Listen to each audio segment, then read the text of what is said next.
Bring that ass back like a boom, boom, boom, boom. What is up, everybody? How's it going?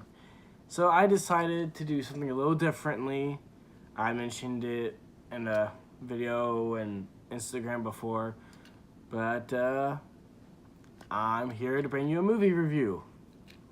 So today's movie of discussion is going to be Teen Titans Go to the Movies. Personally, I kind of liked it. I thought it was funny.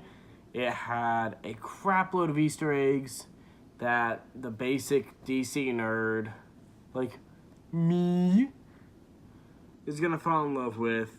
And, I mean, technically, I'm not really a basic nerd, as all my random crap I have in this place that you guys have seen over the course of the last year and a half. But, yeah, as any person in a comic book fandom would know, there's a crap load of Easter eggs in this movie. I'm going to try and talk about a little bit of them, but I want to get into the main focus of this video, which is going to be the review of the movie. I know I'm doing the review a little bit late and posting it kind of late because it came out like a week ago or so. I've just been kind of busy with work and decided to take some personal time for myself. You have no idea how stressful it is to go from a 7:30 to 5 job every freaking day and then doing some cosplay event on the side. And if you're not doing that, you gotta deal with family, and then if you ain't doing with family, you got a new girlfriend and friends and people, and just shut up. Give me time for myself. I want to watch Christopher Robin. Just leave me alone. I slightly forgot that I was still recording. Just a little bit. I swear I'm not crazy, guys. Do you guys hear the voices? I'm not crazy. Okay. Okay, now, overall, I'd probably give this movie probably an 8 out of 10. Isn't the most, oh my gosh, most amazing movie of the year, but it also wasn't terrible. It was what really separated it from the show, because as a lot of you guys know, it's based on the TV series that they did for Teen Titans Go. And the biggest issue that everyone hated about the show was it was just really random and stupid. You know, like one day Beast Boy turns into an old man and then goes to work for the Man. And another episode, they have Halloween, so they dress up as the different Justice League members. Like, come on, guys. Give me something. Don't just be random like SpongeBob that has really no actual story plot. You know? I mean, granted, I do enjoy the Teen Titans Go show from time to time as kind of like side noise. That way I'm not just stuck in my apartment being alone and bored. But that's what really separated the movie from the show, is that the movie actually has a story plot. You know, it starts off with a basic problem. Robin wants his own movie. Kind of selfish, but he wants a movie all about him. He has the problem, which every good movie, got your main character, he's going to have some sort of a problem. If you don't have a problem, it's not a good movie. That's one of those things that you learn in like English class from like the Odyssey or some crap. But the main character, he's got a problem. He's got to try to find some way to solve it. It's not going to work. So then he tries another way. Then it gets resolved at the end. You know, basic crap. But since it is also a children's movie, they have to keep everything a lot more, you know, lower grounded. So yes, there are the fart jokes. There's the poop joke in there. Because you gotta poop in the toilet. That's a joke for the movie. I hope you guys have seen it already. But, oh, wait. Spoiler alert!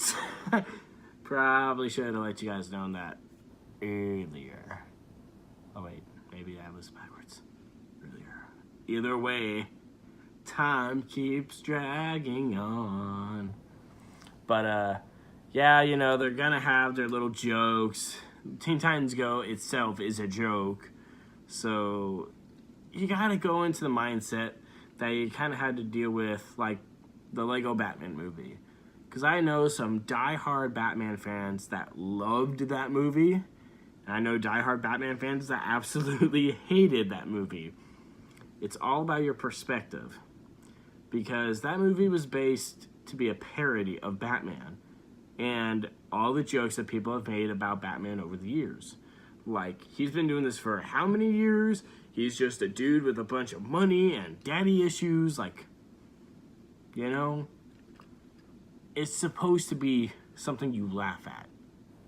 That's what Teen Titans Go is. That's the thing you laugh at. The movie takes everything you love about the show, that it's just a Easter egg hunt full of jokes, and just throws a little bit of a story in it, which is what makes it a good movie for the summer. You know, we had Infinity War come out, and that was incredibly dark. We had Deadpool 2, which was dark with a funny twist. You have Ant-Man the Wasp, that kind of ended dark, even though that one was hilarious. I just saw that last night. I want to give a shout out to Cassie Loves You, so at Cassie Loves You, hashtag it. She took me to see it. She's wonderful. But, yeah. You know, the movie itself was really good, in my opinion. I love the score. I downloaded all the music onto my phone the very next evening. The music was good. Scott Menville and his team, you know, those people were my childhood. I grew up on the original Titans show, you know, from like the early 2000s on Cartoon Network. Terra, Beast Boy, love shipping. The Raven and Beast Boy side shipping. Cyborg with his car. You know, that's what I grew up on.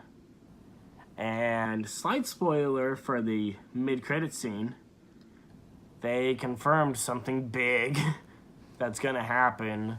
So I am super excited, because I've been waiting on that since I was a freaking 10-year-old boy. Like, no joke. I've been waiting for this all my life, and now they're bringing it back. I am excited. I hope they don't just completely block us by saying, oh, it's only going to be on the DCU, like the DC Universe app or whatever. You know how many complaints I have gotten because of DC making that streaming service already? It is unrealistic. I mean, personally, I'm gonna get it. I want to see the Titans show. Britton Thwaites gave an F-bomb to Batman. I want to see the Titans show. Yes, I have my own issues with that, but I'm not going to get into that with this video. But, yeah, the mid-credit scene establishes that the original Titans show is going to come back. And the producers and the writers have all said that if the movie does well, they will make the season 6 that we were promised all those years ago. But back to the original concept of this video. The movie was good. The acting was phenomenal. Scott Menville, you were perfect as Robin. Don't ever leave that role. Greg Sipes will always be Beast Boy. You know, Tara Strong. Tara Strong is my childhood dream, okay? Not only is she Raven, but she's also Harley Quinn. She is the best of both worlds. WB, this is the one thing that you've done right with the DC so far, that I'd say. Because Batman vs. Superman was terrible. Justice League had its moments. Wonder Woman was great. Do that again. Flash, you need to cast me already. I don't know who you need to get to be in contact with me, to be your Wally West, but you need me for this. Because you need a reboot. okay? No more dark and depressing. We've had enough of the dark and depressing. Give us something good. Something good, something funny. Give us some stakes. Give us Wally West. Give us me as Wally West. Hashtag cast the Scarlet cosplayer as Wally West. Hashtag Ginger Wally now. But yeah. So, Ezra Miller, I'm calling you out. You get your casting guy, hit me up. I'm your Wally West. I got the body for it. I got the face for it. I shaved so I look like I'm 12. I got the red hair even. You don't see many redhead actors. Wow, I'm really just turning this into a self-promotion ad. Ding. But yeah. Oh, that's another thing I loved about the Teen Titans thing is the Easter eggs. You get a food delivery service that's run by the Flash, so it's the fastest food in town or something like that. And you get the Up and Atom Inn, which of course is a reference to Ray Palmer's The Atom. You get the kid with the DCT shirt. You know, you get all these little Easter eggs, which are just brilliant. You get the Flash with the Wally West outfit. Well, you really get it as a Wally West Flash suit and a New 52 Flash suit kind of combined into one. Because the lightning bolt is Wally West, but the rest of the suit is the New 52 Barry. So, don't know what to tell you there. But then, of course, you get the Kid Flash, and Kid Flash is Wally West, unless you know him as Bart. Because Bart is pretty good, but Bart is a brunette, whereas Wally West is the redhead of the DC universe. Sorry, Poison Ivy, sorry, honey, but Wally West got you beat on that one. And, you know, of course, they all make their little cameos. The Challengers of the Unknown show up, which I actually have never heard of them until I saw the movie, which actually took me a little bit of research to figure out who they were. But they are incredibly obscure. Like Guardians of the Galaxy level obscure before they made the movie. Now, again, I don't want a bunch of haters in the comments like, oh my god, how could you have never heard of it? It's one of the greatest franchises ever. James Gunn, hashtag rehire. No, I'm saying before they decided to make a Guardians movie, they were obscure. No one knew who the Guardians of the Galaxy were. James Gunn came in, made it brilliant. That's like the level of obscure I'm talking about with the Challengers of the Unknown. Like, no one knew who they were, which is the perfect little side gag at the very beginning of the movie when they trash on the Teen Titans for no one knowing them or saying that they're obscure, they're not real heroes, and then they show up. And then it's in the name. Challengers of the Unknown. It's in the name. Love you, Tara. Love me. But, yeah, you know, I love the Easter eggs, love the score, love the fact that they brought in, like, the original classic Superman's, you know, soundtrack for his ringtone, did the same thing with Danny Elfman's Batman theme from the 89 film. Love all the little jokes and Easter eggs. That's my life, is finding these Easter eggs. Like, my favorite movie right now is probably got to be Ready Player One. And it's only because of all the freaking Easter eggs. I actually saw the Flash in that movie at the very end. I love it. But, you know, like, Easter eggs, they're great. They gave you something to hunt for. They gave you something to keep exploring, which makes every little joke even better. But, yeah. Like I said earlier in the video, this is getting kind of long. Wow, it really has been long. I'm going to give it a 7.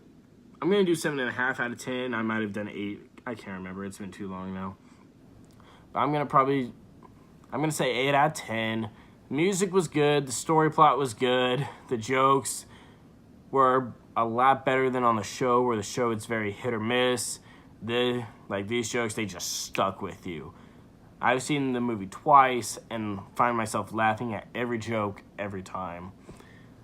I want to say Warner Brothers, you did good. Scott Menville, you know, Tara Strong, Greg Sipes, all you guys were great. Will Arnett was good as Slade. He was hilarious.